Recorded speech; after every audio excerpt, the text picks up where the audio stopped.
Hey, this is a halfway update of my trip across the Pyrenees.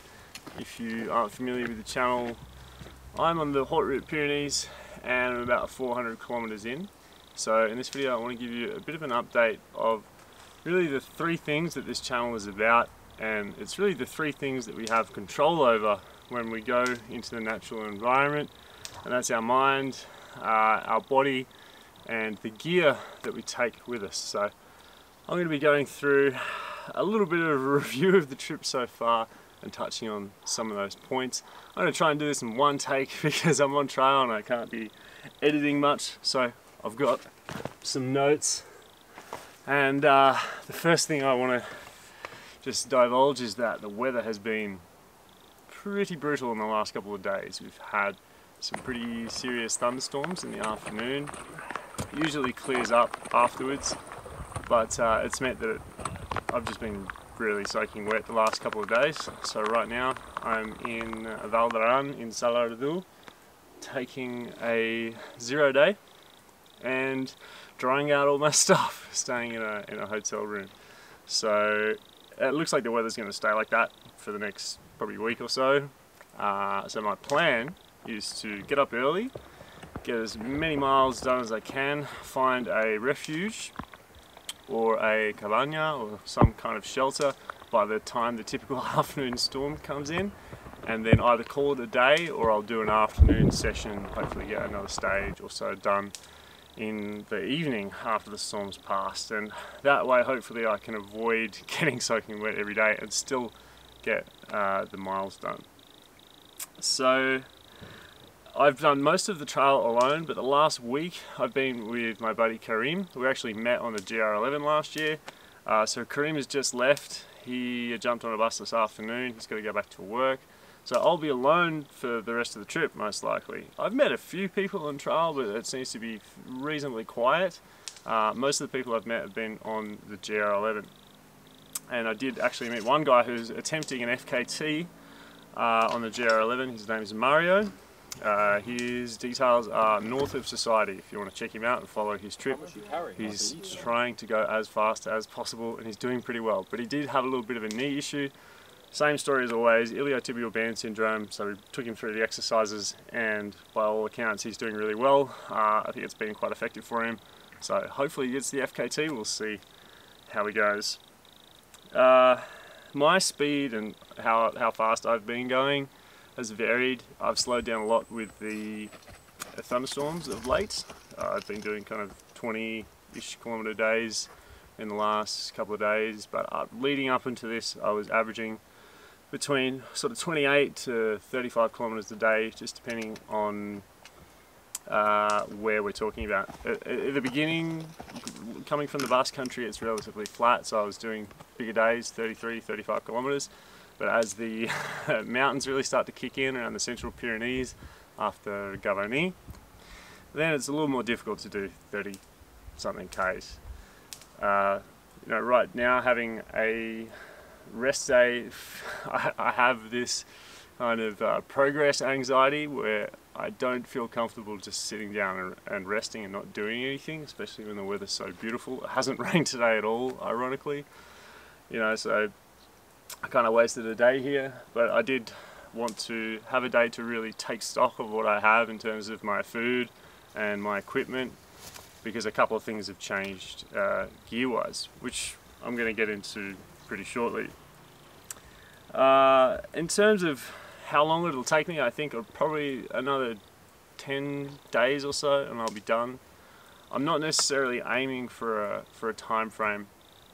Last year I did the GR11 in 30 days. I think I'll be able to do this in about 25, but I'm really trying to focus on not rushing, trying to calm that progress anxiety and just really slow down and enjoy the trip.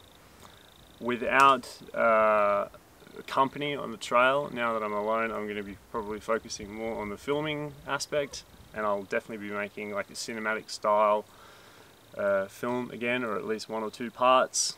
We'll see how much footage I've got at the end of the trip. But I'm really trying to keep like a dialogue in mind and trying to create like a story that's interesting along the way. So hopefully that comes out right. We'll we'll see how that goes. So, in terms of my body, let's talk about body stuff. Last year on the GR11, I had a little bit of plantar fasciitis. So far, nothing. I'm totally fine. You know, over the last year, I really learned a lot more about the feet and learning how important they are. So I've learned how to manage the restrictions that I have in my feet. I've learned how to free my feet up a lot more. So, you know, plantar fasciitis can be caused by a whole number of different things, not just in the foot. It has a lot to do with the hip as well. So I'll be probably releasing a video soon about what I've learned about plantar fasciitis and how that I've overcome that, but so far it's not been a problem. Could have something to do with my shoes as well. I'm wearing the Ultra Olympus 4, and they are very flat, very wide, very, you know, relatively thin. They're especially thin now because I was, in an attempt to dry the shoes out, I took the inner soles out and I left them in the last refugio I was in, so they're even more minimal now. But I've negated that by just taping up the seam around the shoe, and that's made it a lot easier. Vlogging in public's always a little bit weird. In terms of my tightness, calves, hamstrings, all that kind of thing, it's fine. I tested myself on my pigeon stretch standard the other day, and I was able to go flat down straight into a pigeon stretch, which means my glutes and my hips are nice and loose. I haven't been tightening up. My calves feel great, no real body issues, so everything's going well. I'm super stoked about that. A few scrapes and bruises. I had a couple of little rock falls, slides, which you'll probably see in the video. I'm trying to film something and just lost my footing and scraped myself up a little bit, but apart from that, nothing really serious. The one thing that's kind of bothering me is that I feel really flat. I think it's probably because of the type of food that I'm eating. Throughout the research of the video that I did about food, which I'll link up, this led me to really focus on getting as many calories as possible. So I've been eating kind of like more junk food than I usually would, and it's kind of resulted in me, I think, in feeling a little bit flat and not so energetic on trail. So for the last half of the trip, I'm really going to focus on eating a little bit more naturally. I've just reassessed all my food today and went and did a shop at the supermarket, and I've changed that a little bit. So it's a lot less junk, a lot less like lollies, but still a lot of calories. So there's a little mini test for me to see if clean eating improves my performance and how I'm feeling on trail. But apart from that, with the body, there's not really much else to report. In terms of my gear, I have learnt so much from Kareem just in this last week. I mean, he's an amazing guy. He's gone from literally not being a hiker at all. You know, he's Egyptian. They don't have a real strong hiking community there, but he's learnt a great deal. He's really dived in and done the research. He went from, you know, not hiking at all to doing the GR11 and now doing a section of the HRP. So he's had a really steep learning curve, and he knows a lot more about ultralight gear in some respects than I do. So it's been really interesting to see what he had. He had the lightweight Elementum, same pack as mine, except in X pack, which it looks to be a little bit heavier. It looks way more durable though, and it's basically waterproof. I mean, he's actually gone as far as sealing the seams within that, and it's super durable, and it looks really bomb-proof, and it's still really light. So I might try and get my hands on an X-Pack version of the Elementum, or even ask Evgen from Lightweight if he can make me something custom. We'll see. So my HTP Gridstop Elementum, that's going really well, but you know, it's a year or so old now. It's nearly got, probably it's got 1,000 miles on it, and it's not waterproof. So what I have grabbed from Kareem, he's got off trail and he's given me this HDPE plastic bag. Now he's bought that for €3 from Trekking Light store in Germany. So if you're in Europe and you're after something like that, then go and check out their website. I'll try and link it below if I can find it. Because the DCF liner the prototype that I got from Lightweight Equipment. It has got some abrasions on it from me just stuffing gear in. It's got a couple of little holes, and it's just not entirely waterproof. So I have been lucky enough to get that from Kareem. I also got from Kareem this Cedar Summit Eros ultralight regular pillow. I've had a couple of rough nights sleep because the pillow that I brought, the Decathlon one that I used last year, it has like 30 holes in it. I tried to repair it, but there was just too many holes to count. So Kareem's been nice enough to give me this, and I'm very much looking forward to having a full night's sleep without having to wake up 5 times in the middle of the night to inflate my pillow. You know, there's ways around that. I've used, you know, extra clothes in my backpack and whatever to sleep on it, but it's just really nice to have a pillow. And this thing is like 60 grams apparently, very, very light. So after I send that back to Kareem, I'm gonna get my own version of that probably. In terms of the Ultras, they're really good, apart from the problem that I mentioned earlier. You know, they're wearing out obviously, but the tread's still really good, especially the Mega Grip, like the orange stuff on the bottom of the tread is really good. I really have no complaints. I'm super stoked on that choice. I think they are a very capable shoe in the mountains, given that they are essentially like a trail runner, but they're like a tractor. This thing's so wide when you compare it to other shoes. It is incredibly wide, very stable, and I'm super happy with it. None of this gear is sponsored, by the way, I should say. The sunglasses that I brought had a little bit of a drama there.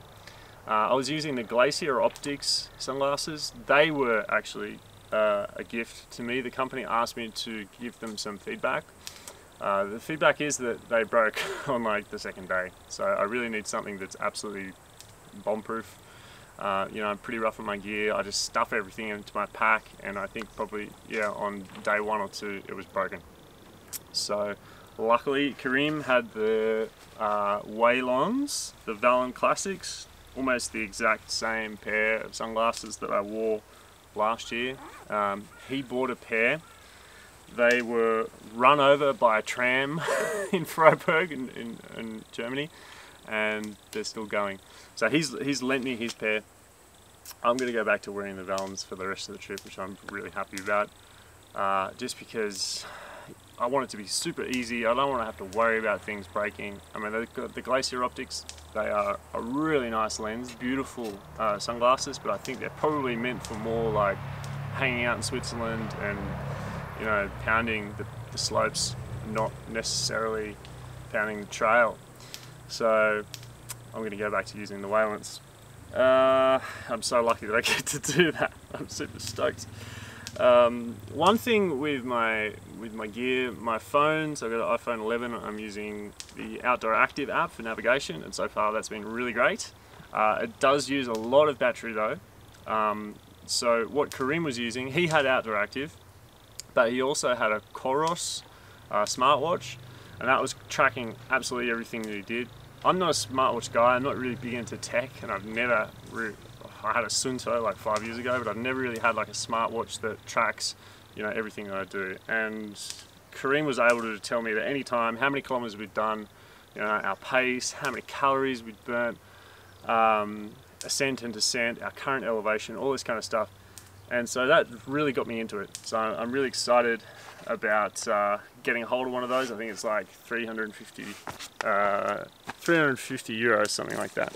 I'm realizing that the camera is quite dark now, so I'm just going to dial that up a little bit so you can see my face. That is probably about it. Yeah, I want to get a hold of that watch. Everything else has been really fine. Like I said, I've probably got about 10 more days on trail. I do really want to slow down and enjoy the rest of the trip.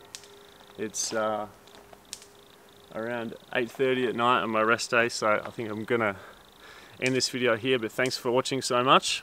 I will have a bunch of videos out soon that'll go further into the gear especially, and a couple of other little video treats along the way. If you haven't already joined my Discord, It is a little forum for everyone that watches this channel who's interested in backpacking, hiking, mountaineering, all that good stuff. The link is in the description.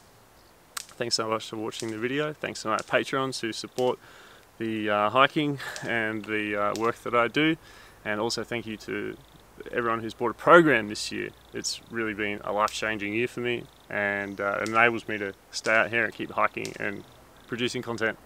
So thanks very much to you guys. That's all for this one. I'll see you on the summit. Bye.